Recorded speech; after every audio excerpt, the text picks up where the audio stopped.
Hello everyone, my name is Naveen Singh. I'll be taking physics for DMLT and paramedical courses. So in this session, we'll be studying the chapter 6 of physics, that is geometrical optics. So this is part 1 of the video lecture, and chapter 1 to 5 of physics has been already covered. So it is there in the playlist, so you can watch it. So let us begin with the question number 1, that is geometrical optics. Explain the types and physical properties of light. So let us discuss one by one. Before that, we should know the meaning of optics. Here, optic means study of light is called optics. Study of light. Study of light is called optics. Here, optics is having two branches. First one is, okay, before that, we should know the meaning of light before coming to the branches of optics. So study of optics, study of light is called optics, right? So let us study about light first. Light is an electromagnetic wave which possesses two properties. That is, first one is wave property, another one is particle property. That particle property is also called as the ray. Okay, and wave property we'll discuss it later. So in this session we'll be studying only regarding ray property, that is geometrical optics. This chapter name is geometrical optics, right? So that means study of ray property of light or particle nature of light. So let us begin with this. So this is geometrical optics, that is we are dealing with a particle nature of light. Okay, so let us begin. That is geometrical optics or ray optics is a model of optics that describes the light propagation in terms of ray. Okay, this the ray in a geometrical optics is abstractly useful for approximate path along with this is okay. Nothing. We'll move on to the next one, that is types of lighting. There are two types of lighting, that is natural lighting, another is artificial lighting. So let us discuss about natural lighting. Here, natural lighting is derived from visible sky. That is, this natural lighting is derived from visible sky and partly from reflection. Okay, natural lighting depends upon time of the day, season, weather, and atmospheric pollution. Natural light, which produces heat, color, comes from the radiation of given by the sun. Okay, which will be filtered by the earth atmosphere and absorbed by the plants. Okay, next one is artificial lighting. Here, artificial lighting is a source. Here, artificial light source can be include incandescent bulb, fluorescent tube, or light emitting diode, that is LEDs. Short form called as LEDs. Here, next one is artificial lighting should be as close as to the daylight composition. Next one is artificial source can consist of filament. Before that, let us draw the diagram of that. So consider this is a bulb, which is an artificial source, which will be containing one filament. So this is the filament. So inside this bulb, there will be gas, which will be accumulated in this, filled in this. So this gas is basically halogen gas will be there. Halogen gas will be there, which will help the bulb to glow. So now this artificial source of light, for example, consider it as bulb. When it is passed through, when the electricity pass through it, it will this filament will glow with the help of halogen. So this is the source of artificial lighting. Here, artificial light source consists of filament that uses electricity and halogen gas to glow, okay, or electronic device to emit light. So for example, this is the example, that is this is the bulb, which uses bulb and halogen gas for giving the light. Okay, next one, physical properties of light. Let us move on to the next one, that is physical properties of light. Here, light consists of particle. Light consists of photon, that is called particle. The photon, meaning of photon is particle, which has no mass. This photon does not have any mass, but travel with the speed of light. So let us read once again. Light consists of photon, that is photon is nothing but particle nature. Okay, that particle does not have any mass, that is no mass, and travel with a speed that is E is equal to h nu. Which possesses energy. That energy is given by E is equal to h nu. Here nu is frequency, h is Planck's constant. This is the Planck's equation. Anyway, this is not there in syllabus, so you can skip it. one measure of this energy is wavelength. For example, to calculate the energy of photon, we need wavelength of a light. This is important.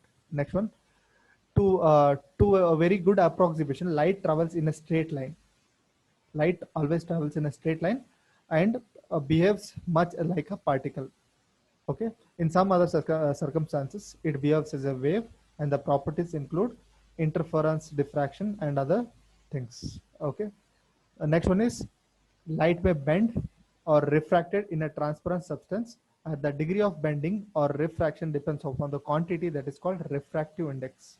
The refractive index is called N. Okay. So we'll study further. Okay. The reflected light leaves the surface at an angle such that the angle between the incident and the normal and the surface is equal to the angle of reflected light. That means, okay, consider this diagram.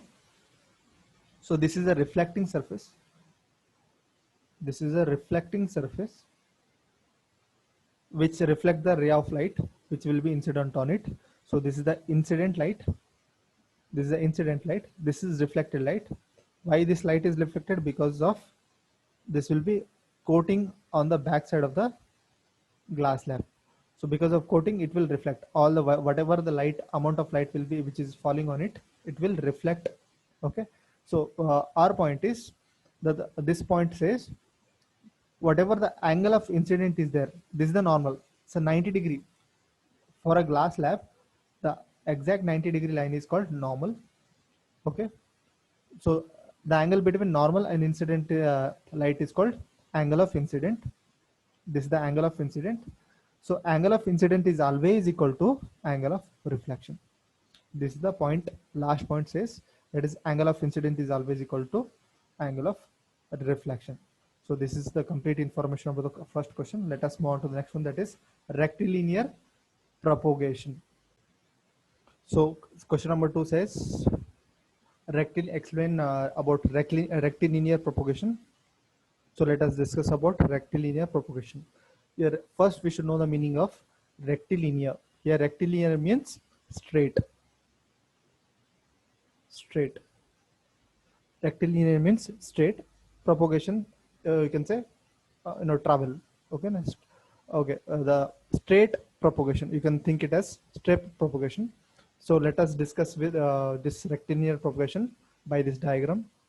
So this is an experiment which is having three glass mediums, 1, 2, 3. This is, you can name it as A, B, C, which are having a particular hole. All three are at same distance. Okay. So when this is a source of light, this is candle. Candle is a source of light which will emit light. So this light, obviously we have studied in the previous question, that is light behaves like both particle nature and wave nature, right?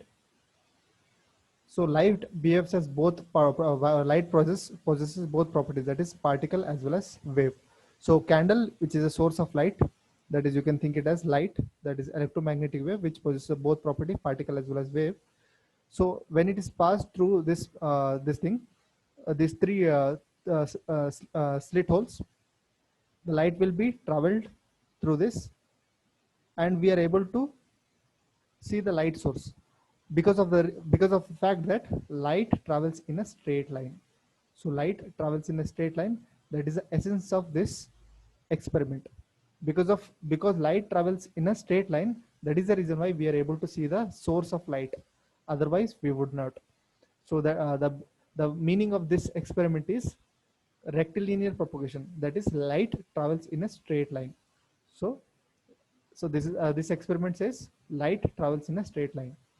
So which possesses both property, that is light possesses both property, that is particle as well as wave. So you can see here. So motion will be always in straight line.